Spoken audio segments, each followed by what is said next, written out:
Dans cette vidéo, à travers quelques questions, on va explorer le groupe Z sur 40Z. Alors d'abord, ce qu'on va regarder, c'est le sous-groupe de Z sur 40Z engendré par les deux éléments classe de 12 et classe de 20. Ensuite, on va s'intéresser à la classe de 15 et calculer l'ordre donc de cet élément de Z sur 40Z. Ensuite, on va chercher tous les éléments d'ordre 10 de Z sur 40Z. Donc des éléments d'ordre 10, c'est crédible puisque 10 divise l'ordre du groupe Z sur 40Z qui est 40. Et puis on va chercher tous les générateurs de Z sur 40Z. Alors Z sur 40Z est un groupe cyclique, il est engendré tout simplement par exemple par la classe de 1. Et dans ce dernier point, on cherchera tous les générateurs de Z sur 40Z. Donc je noterai G, le groupe Z sur 40Z, et je n'utiliserai pas le résultat connu suivant, qui dit que si donc x, la classe de x, donc est un élément de z sur 40z, alors l'ordre de la classe de x est donné par la formule suivante, c'est 40 divisé par le PGCD de 40 et de x, donc je répondrai à ces questions sans utiliser ce résultat. Donc je vais appeler H le sous-groupe engendré par la classe de 12 et la classe de 20, et on va essayer d'expliciter H. Alors, H est un sous-groupe de G. G est un groupe abélien, et d'après un résultat du cours, on sait comment est fait le sous-groupe engendré par deux éléments A et B d'un groupe abélien. On sait que, noté donc additivement, c'est l'ensemble des alpha A plus bêta B, lorsque alpha et bêta varient librement dans l'ensemble des entiers. Donc ici, H, c'est l'ensemble des combinaisons linéaires, donc alpha classe de 12 plus bêta classe de 20, avec alpha et bêta qui parcourent librement Z. Et je vais donc m'intéresser à un élément particulier, donc alpha classe de 12 plus bêta classe de 20. Alors tout de suite, je vois que je peux factoriser par 4, 4 fois 3, et puis 4 fois 5, et donc je vais pouvoir sortir 4 en fait de la classe, et je vais donc obtenir, en mettant 4 en facteur, 4 classe de 3 alpha plus 5 bêta. Et donc je vais considérer l'ensemble de tous les éléments entiers donc, qui s'écrivent sous la forme 3 alpha plus 5 bêta. Donc je vais donner un nom à cet ensemble, donc je vais l'appeler K. C'est l'ensemble des 3 alpha, donc plus 5 bêta, avec alpha et bêta qui parcourent Z tout entier. Alors d'après le cours, comme K est l'ensemble des combinaisons linéaires de 3 et de 5 à coefficient entier, eh bien, d'après le même résultat que celui que j'ai invoqué tout à l'heure, ça, c'est le sous-groupe engendré par les éléments 3 et 5 du groupe Z. Donc ça, en fait, ça apparaît comme étant un sous-groupe de Z. On voit qu'il y a 1 dans K. Pourquoi? Parce que 1 s'écrit 6 moins 5, autrement dit, s'écrit 3 multiplié par 2 plus 5 multiplié par moins 1. Donc si je choisis alpha égale 2 et bêta égale moins 1, je vois donc que 1 appartient à K. Donc 1 appartient à K, et K donc est un sous-groupe de Z. Donc par expansion, quand je considère le sous-groupe engendré par 1, évidemment c'est un sous-groupe de K. Et on sait bien que le sous-groupe de Z engendré par 1, c'est Z tout entier. Donc je vois que K contient Z et il est lui-même inclus dans Z. Donc j'en déduis que K est égal à Z. Donc pour en revenir à H, c'était finalement l'ensemble des 4 classes de K où K parcourt Z, puisque on vient de voir que K était égal à Z.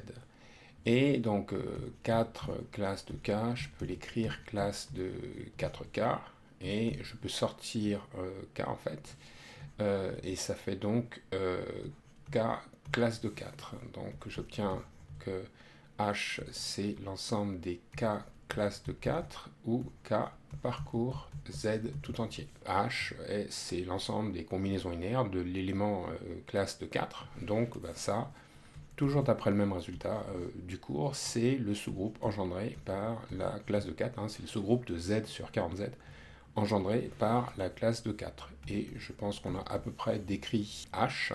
Alors si on veut aller un petit peu plus loin, ce serait peut-être de trouver l'ordre de H, combien il y a d'éléments dans H. Donc on voit que H est un groupe cyclique, il est engendré par la classe de 4. Donc je sais que l'ordre du groupe H, eh bien, c'est l'ordre du générateur, la classe de 4. Et l'ordre de la classe de 4, on peut facilement le trouver parce que on sait que l'ordre de la classe de 4, c'est la plus petite itération de la classe de 4, strictement positive, qui donne le neutre de G de Z sur 40Z, la classe de 0. Donc je vais itérer la classe de 4, donc si je l'itère une fois, ça fait la classe de 4. Ensuite, ça me fait donc la classe de 8. Bon, et ainsi de suite. Je vais aller comme ça jusqu'à la classe de 36. Et là, nulle part, je n'ai 0. Et puis quand je le fais une fois de plus, autrement dit, là je l'avais fait 9 fois, là quand je le fais 10 fois, eh bien ça me fait donc la classe de 40 qui fait la classe de 0. Donc la plus petite itération de la classe de 4 qui donne le neutre de Z sur 40Z, eh bien c'est 10. Donc l'ordre de la classe de 4, c'est 10, et c'est aussi l'ordre de H, et finalement donc il apparaît que H est finalement l'ensemble qui est ici. Maintenant on s'intéresse à l'ordre de l'élément classe de 15. Alors, on a plusieurs méthodes pour faire ça. Voici peut-être la méthode la plus simple. Qu'est-ce que c'est que l'ordre de la classe de 15? Donc, je vais l'appeler K, c'est un entier. Eh bien, c'est la plus petite itération strictement positive de la classe de 15 qui donne le neutre, hein, exactement comme précédemment. On avait obtenu l'ordre de la classe de 4. Donc ce qu'on va faire, c'est un petit tableau dans lequel on va itérer la classe de 15 autant de fois qu'il faut pour obtenir la classe de 0. Donc si je le fais une fois, j'obtiens la classe de 15. Si je le fais deux fois, j'obtiens la classe de 30. Si je le fais trois fois, ça fait donc 30 et 15, ça fait 45. 45 modulo 40, ça fait 5, donc c'est la classe de 5. 4 fois, donc j'ajoute 15 à la classe de 5, ça me fait la classe de 20. Donc jusqu'à présent, je n'ai pas obtenu la classe de 0. Donc je continue jusqu'à ce que ça se produise. Ça va forcément se produire à un moment ou un autre. Donc quand je fais 5 fois, ça me fait donc la classe de 35, donc la classe de moins 5. Ça ne fait pas la classe de 0. Quand je le fais une fois de plus, donc ça me fait 15 moins 5, ça fait la classe de 10, qui n'est pas la classe de 0. Quand je le fais une fois de plus, ça fait la classe de 25, 10 plus 15, ce qui ne fait pas la classe de 0.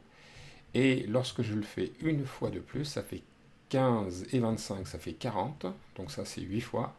Et la classe de 40, ça fait la classe de 0, donc je me rends compte que la plus petite itération de la classe de 15 qui donne le neutre, c'est 8. Donc ça veut dire que l'ordre de la classe de 15, eh bien c'est 8. Alors je savais de toute façon qu'il y avait une itération qui donnerait 0, puisque si je fais 40 classe de 15, eh ben, de toute façon ça faisait 0. Donc ça devait arriver à un moment ou à un autre. Et puis au passage, on vérifie que l'ordre de la classe de 15 divise 40, puisque c'est 8. Alors on va procéder autrement, non pas par exhaustion. Si donc K est un entier, je vais m'intéresser K qui vérifie K classe de 15 est égal à 0, c'est-à-dire les itérations de la classe de 15 qui donne le neutre. Alors, traduisons, k classe de 15 égale la classe de 0, et bien ça veut dire par définition la loi quotient que la classe de 15k est égale à la classe de 0, et comme je suis dans z sur 40z, c'est équivalent à dire que 40 divise 15k. Alors je vois que je peux simplifier par 5, et ça me fait donc 8 divise 3k. Et là, je vois que je peux aller un petit peu plus loin, parce que 8 et 3 sont premiers entre eux. Donc si j'applique le lemme de Gauss, eh bien, je vois que forcément 8 va diviser k. Voilà.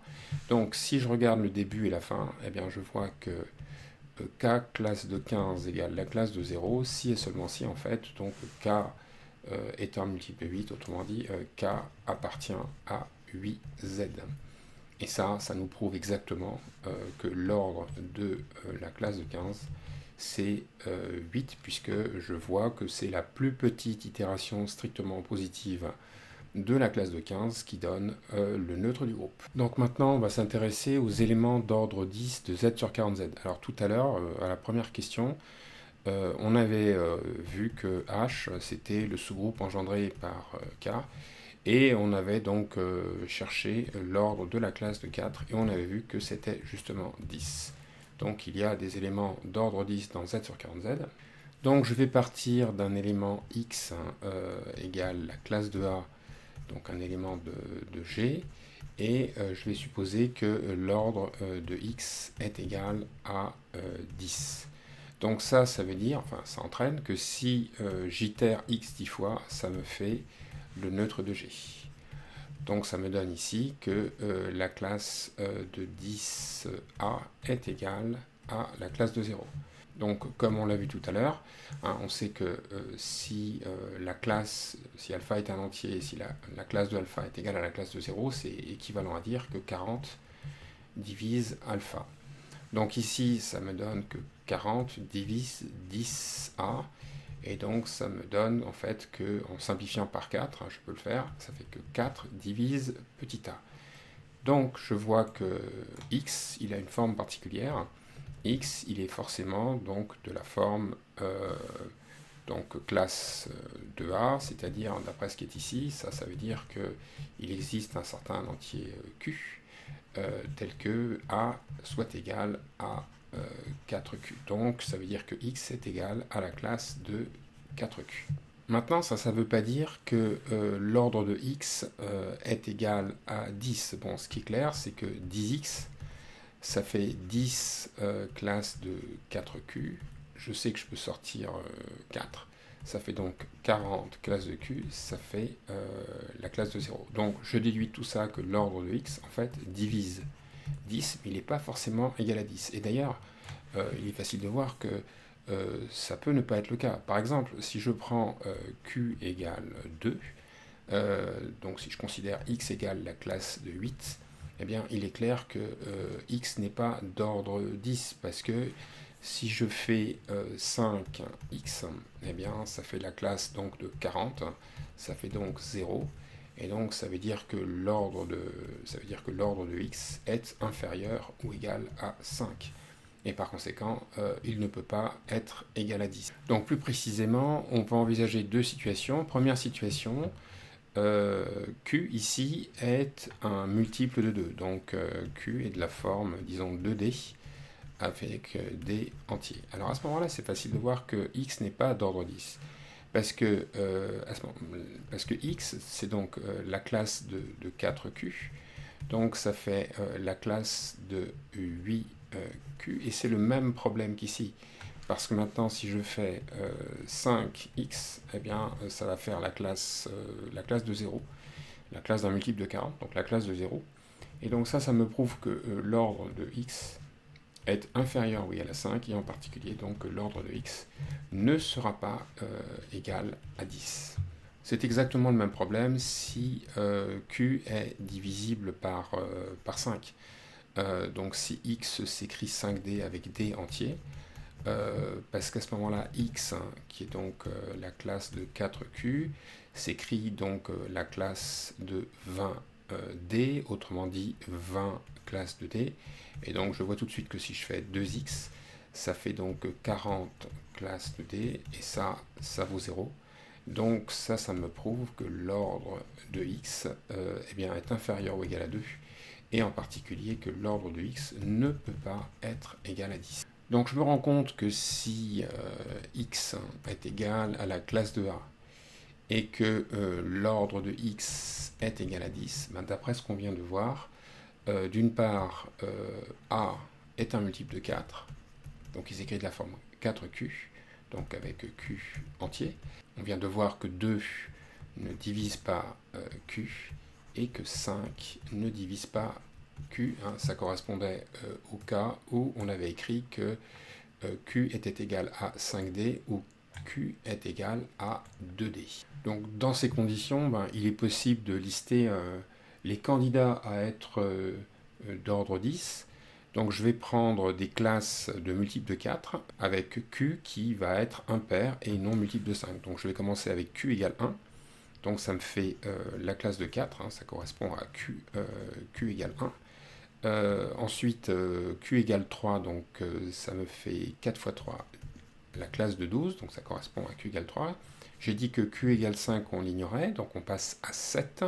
Ça fait donc la classe de 28, ça correspond donc à Q égale 7. Et puis, je passe à Q égale 9, donc ça fait 4 fois 9, 36. 4 de plus, eh bien, je vais retomber, ça va faire la classe de 44, donc je vais retomber sur la classe de 4. Donc ici, c'était 9. Au passage, donc on peut remarquer que lui, c'est l'opposé de la classe de 4, et que lui, c'est l'opposé de la classe de 12. Alors maintenant, ces éléments qu'on vienne, ils sont bien d'ordre 10, parce que si j'itère donc ces éléments qui sont de la forme classe de 4Q, donc si j'itère k fois ces éléments, et que je suppose que ça vaut 0, eh bien c'est équivalent à dire que 40 divise donc le produit qui est là, donc ça fait 4QK. Je peux simplifier par 4, ça veut donc dire que 10 divise KQ. Or, d'après l'hypothèse qu'on voit donc ici, eh bien, je vois en fait que 10 et Q sont premiers entre eux. Donc, j'en déduis en fait par le lemme de Gauss, 10 divise K. Et donc, le 10 que j'obtiens ici me prouve exactement que l'ordre de cet élément est égal à 10.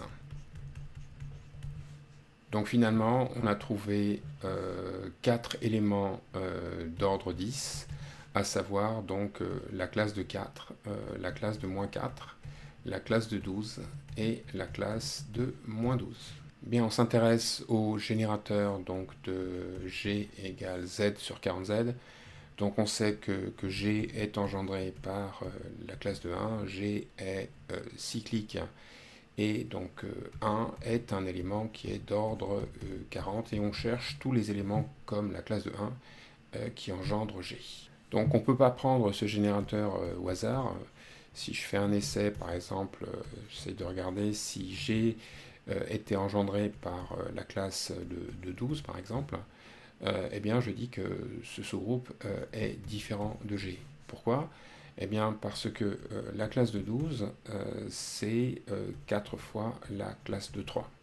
Et donc, comme 4 est un diviseur de 40, le quotient c'est 10, ça entraîne que si je fais 10 classes de 12, eh bien ça fait 40 classes de 3, ça va faire la classe de 0. Et donc ça prouve quoi ? Ça prouve que cet élément-ci, là, le petit g qui est là, eh bien, ne peut pas engendrer G, parce que l'ordre de la classe de 12 eh bien, est un diviseur de 10. Donc en particulier, il est plus petit que 10, et donc l'ordre de la classe de 12 ne peut pas être 40.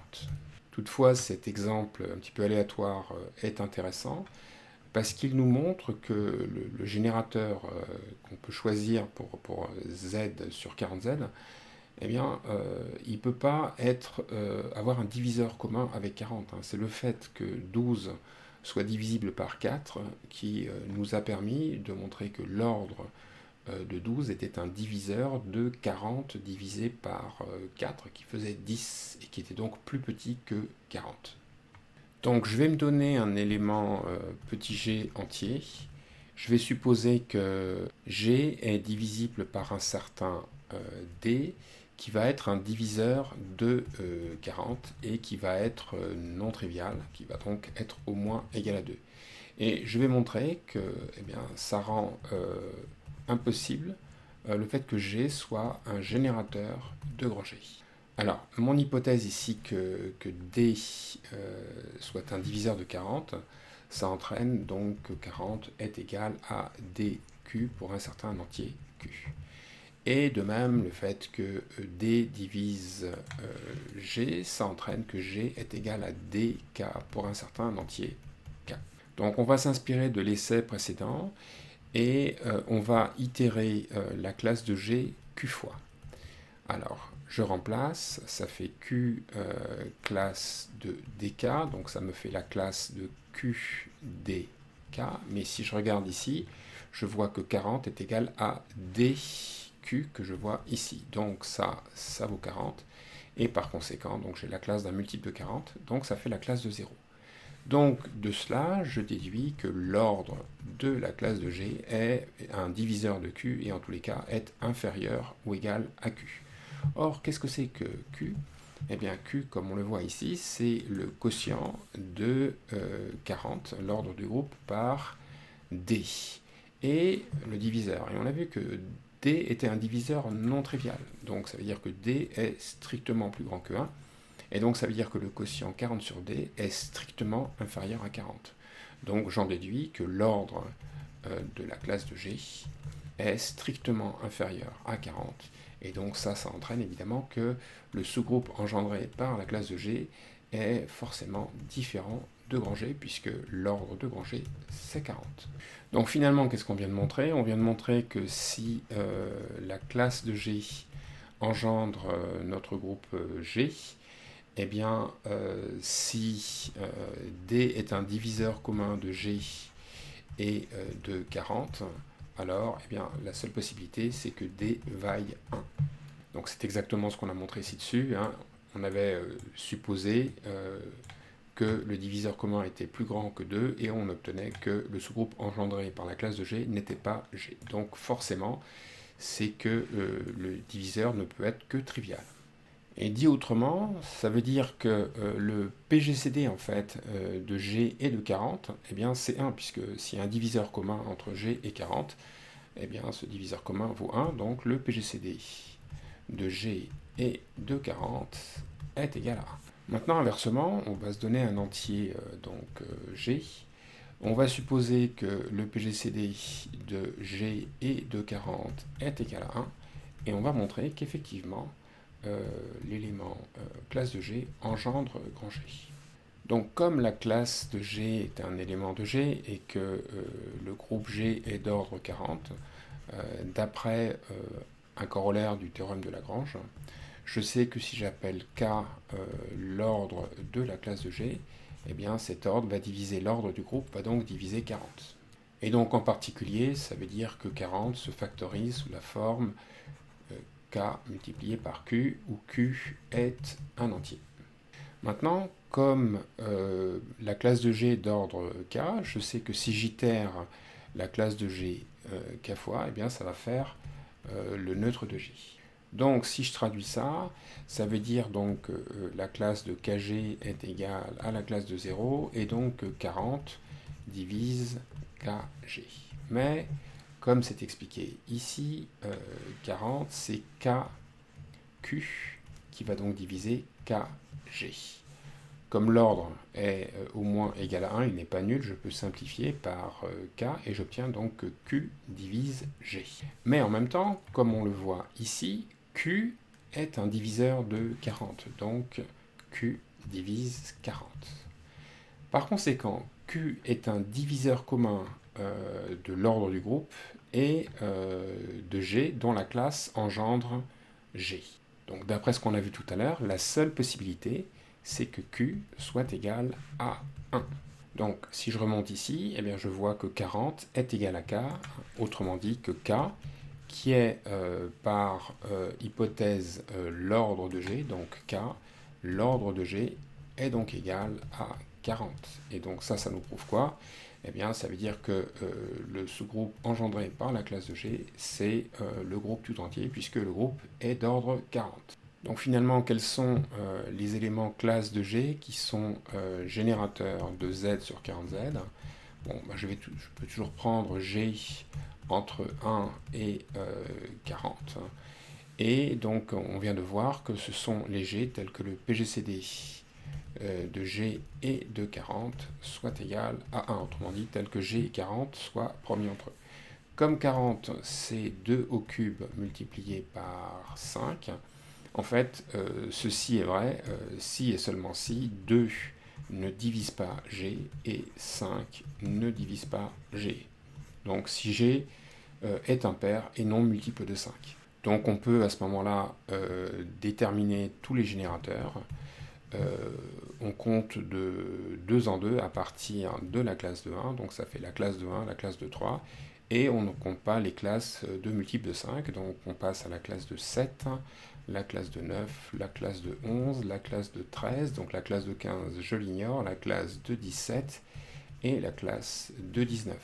Et puis après je vais avoir tous les opposés, c'est-à-dire je vais avoir la classe de 21 qui est l'opposé de la classe de 19, donc la classe de moins 19, moins 17, etc. jusqu'à la classe de moins 1 qui est la classe de 39. Et donc au total, je compte combien de générateurs? Eh bien 2, 4, 6, 8.